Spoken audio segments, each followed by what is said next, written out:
मेरे बचपन की सबसे अच्छी यादें अक्सर पानी से जुड़ी हुई हैं। मैं किसी बड़े शहर में नहीं पला बड़ा, लेकिन मेरे होम टाउन की एक ख़ास बात थी। वहाँ आउटडोर एडवेंचर्स की कमी नहीं थी। हाइकिंग, कैंपिंग और सबसे ज़्यादा बोटिंग। मेरे पास कभी अपनी बोट खरीदने के पैसे नहीं थे, लेकिन मेरा दोस्त ट्रैवल लकी था। उसकी फैमिली के पास हमेशा से एक बड़ी बोट थी। हम बचपन से उस बोट पर घंटों गुजारा करते थे। जब ट्रैवल को बोटिंग लाइसेंस मिला तो उसके डैड हमें बोट लेकर जाने देते थे। हाई स्कूल के टाइम हमें एक छोटा सा आइलैंड मिला जो हमारे बोटिंग रोड पर था। वो आइलैंड लगभग एक बड़े वॉलमार्ट जितना था। हैरानी की बात ये थी कि वहाँ ज़्यादा लोग कभी नहीं आते थे। कभी कभी कोई फिशिंग करता हुआ मिल जाता था, लेकिन अक्सर वो जगह बिल्कुल खाली होती थी। हमें लगता था जैसे वो हमारा अपना प्राइवेट आइलैंड हो। आइलैंड पर कोई डॉक नहीं था, सिर्फ छोटा सा बीच एरिया था और बाकी जगह पत्थर, जंगल और ऊंची क्लिफ थी। हम बोट को दूर एंकर करते और तैर कर आइलैंड तक आ जाते। स्कूल के टाइम हम वहाँ हाइड एंड सीक खेलते थे। बाद में वो जगह हमारे लिए पार्टी स्पॉट बन गई। लेकिन एक अजीब बात थी, उस आइलैंड पर ऑलमोस्ट कोई जानवर नहीं था। ना बर्ड्स के नेस्ट, ना छोटे एनिमल, ना रेप्टाइल्स।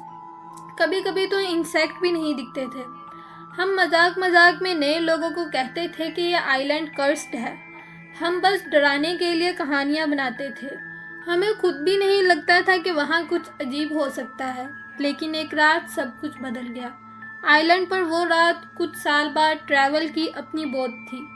एक दिन उसने कहा, क्यों ना हम आइलैंड पर रात गुजारें। आइडिया अमेजिंग था। हमारे ग्रुप में मेगन भी थी और उस वक़्त हम दोनों एक दूसरे को पसंद करते थे। मुझे लगा शायद ये रात परफेक्ट होगी। हम शाम 4 बजे आइलैंड पर पहुंच गए। पहले कुछ घंटों बहुत मज़ेदार गुजरे। हमने सबको आइलैंड दिखाया। रात होने लगी तो हमने आग जलाई, हॉट डॉग्स बनाए और स्टोरीज शेयर करने लगे। सब कुछ परफेक्ट था। फिर मैंने नोटिस किया कि मेगन के बिहेवियर बदल गया है।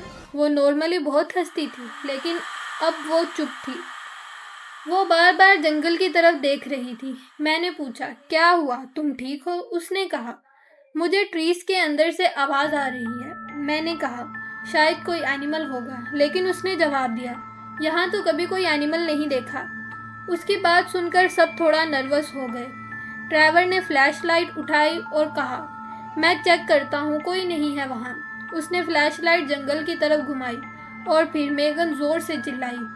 उसने कहा, वहाँ 2 लोग खड़े हैं। हम सब ने दोबारा देखा और फिर हमने भी उन्हें देख लिया। 2 इंसान ट्रीज के पास खड़े थे, बिल्कुल चुप, बस हमें देख रहे थे। मेरी जिंदगी में वो सबसे डरावना मोमेंट था। ड्राइवर ने फ्लैश लाइट हटा ली। जब उसने दोबारा लाइट वहाँ डाली, वो दोनों गायब थे। हम पैनिक कर गए। ड्राइवर चिल्लाया, कौन हो तुम, बाहर आओ। कोई जवाब नहीं आया। फिर हम जंगल की तरफ गए। वहाँ कोई नहीं था, लेकिन हम दूर से हल्की सी हंसी सुनाई दे रही थी। अब हमें समझ आ गया था कि वहाँ रुकना गलती होगी। हम जल्दी जल्दी सामान पैक करने लगे। मेगन बार बार कह रही थी, जल्दी करो, वो अभी भी वहाँ है। हम बोट की तरफ भागने लगे। जब हम ऑलमोस्ट बोट तक पहुँच गए, मेगन फिर चिल्लाई, वो बीच पर हैं। और सच में वो 2 लोग अब बीच पर खड़े थे। हम बोट में चढ़ गए, लेकिन जैसे ही ट्रैवल बोट में आया, उस औरत ने उसका नाम लिया, ट्रैवल। ट्रैवल रुक गया। औरत ने कहा, मेरे साथ जंगल में चलो, मैं तुम्हें कुछ दिखाना चाहती हूँ। सबसे अजीब बात यह थी, ट्रैवल सच में उसकी तरफ जाने लगा, जैसे उसका दिमाग काम नहीं कर रहा था।